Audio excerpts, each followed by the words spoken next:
When women turn to religion after breaking up. Hello everyone, and welcome to One Male. In this video, I'm going to talk about a topic that isn't often discussed, the brutal truth about religious women. Many people think that being a religious woman is all rainbows and unicorns, but the reality is far from that. I'm going to talk about the expectations of these women, their motives behind this, and the reasons why they turn to religion. So stay tuned, like this video and subscribe to my channel for more videos like this. This video depicts the thoughts of women about God and religion. In my experience, this happens to many women quickly after a man has dumped or abandoned them. Are they operating in this manner to protect their reputation? Is God currently acting as a stand-in for a man during this interim period? Then, when they find another or the same man, they revert to their old ways, leading me to believe that they have not changed. I want to talk about how I feel about religious women, specifically Christian women. They believe they can clean their private part on God's sleeve by inserting a cross up their body and then rubbing it on Jesus' sleeve. The majority of women regard religion with this level of reverence. Nowadays, many women contend that they do not require feminism in their lives. This is because these women are all young, slim, and comparable. Women who do not feel compelled to practice religion are often gorgeous, young, and trim. Church ladies are often older women who are either unmarried or married with children. There is precedent for this throughout history. I've only ever seen one lady in church, which was not appealing. On the other hand, many good-natured and idealistic men were present. Isn't it evident that ladies become good little Christians once their lovers break up? The guy ends the relationship, which upsets the woman's self-esteem. As a result, she is strongly reluctant to repeat the experience in hope that the next guy will treat her better.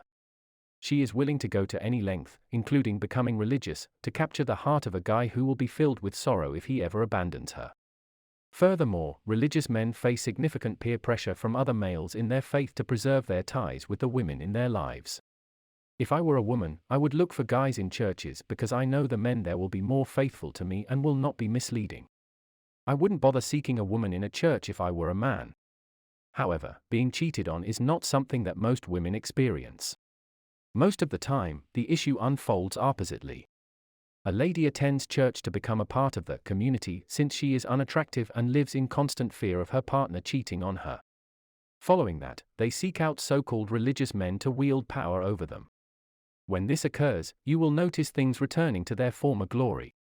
She'd suddenly lost interest in attending church unless it was for Christmas or Easter because those were the only 2 times of the year when everyone else went. The fact that she isn't seen reflects poorly on her. Several guys I know have told me that the ladies they met at church persuaded them to abandon their beliefs. What does this have to do with female chameleons? It demonstrates that they are only concerned with themselves, especially for women who identify as members of religious communities. I dated a devoutly religious woman in my early 20s who opened her legs as soon as a clam in a kettle of boiling water. Religion was only a pretense for her to strip naked and try to lure me with her holy genitals. Instead, she was enticing people with faith. She reasoned that all she had to do was replace her former trust in Christ with a new one focused on her prized buttocks. I rapidly recognized that religious women held the most prominent positions and that I should avoid them whenever possible. Religion can be practical when a devout man courts a holy woman.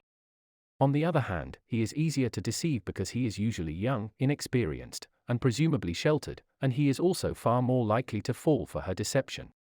If the spiritual man is a permanent replacement for the atheist who dumped her previously, then perhaps this new person will stay this time. The spiritual man would be her permanent replacement if the atheist tossed her. A guy who believes in God makes himself more susceptible to female influence. The lack of institutionalized religion in current Western culture probably is one of the many elements contributing to the increasing popularity of self-sufficient males. After all, if a man does not feel sorrow and shame for not reproducing, being productive, and multiplying as the Christian religion encourages, he is not following Christian principles. Likewise, he will grow more self-centered if he does not have children and not experience the embarrassment associated with pumping and dumping. Because this type of circumstance does not exist in Muslim countries where women dress the same, many women will find it more challenging to keep their high-status male partners. This is because women in Muslim countries all wear the same attire. It is widely assumed that all women are well-behaved and subservient because of their religious beliefs. However, the majority of these women only appear to have faith while going through the motions of their religion. I'm not sure where you're from, but it's unusual for women to return to church after being dumped in my native country of Canada. Most women in this area do not become religious after being abandoned. Tinder is where they go to get quick attention now that they don't have a male in their life and hence have no one else to turn to. According to one source, the complete change in the number of religious women in the United States over the last 50 years has been significantly reduced. This remark accurately summarizes the course of religion in the bulk of the Western world. People in our culture have become less religious compared to how secular it has become. I'm also confident that when being a lesbian was still considered socially wrong, many women joined convents to find other women who shared their beliefs in an environment where no one would accuse them of being lesbians. When it comes to Catholic priests, the picture is not much better. By 2020, there will be only 31,000 Catholic priests in the United States, with only half of them being women. Only half of those women priests are still alive today.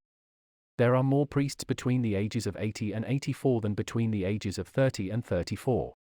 As a result, if Roman Catholicism is on the decline, you can bet that all other forms of Christianity are also suffering due to the Clone Wars. On this earth, the number of Jedi will outnumber the number of Catholic priests. But, returning nuns, it is anticipated that their population will plummet to around 40,000 by 2020, with only 21,000 being under the age of 70 in the United States. Even though I do not practice any religion and have not done so for over 15 years, I am aware that a reduction in religious activity is associated with a decline in moral values and actions. Religion may have been utilized to control women and most men, but those days are long gone. Why would modern women worship God, given how they spend their lives? How many women, regardless of religion, would prefer to stay with their partners even if their health was deteriorating? I'm guessing a minimal number. Concerning feminists, I have a video discussing how these feminists are desperate for marriage. What is now going on with their minds?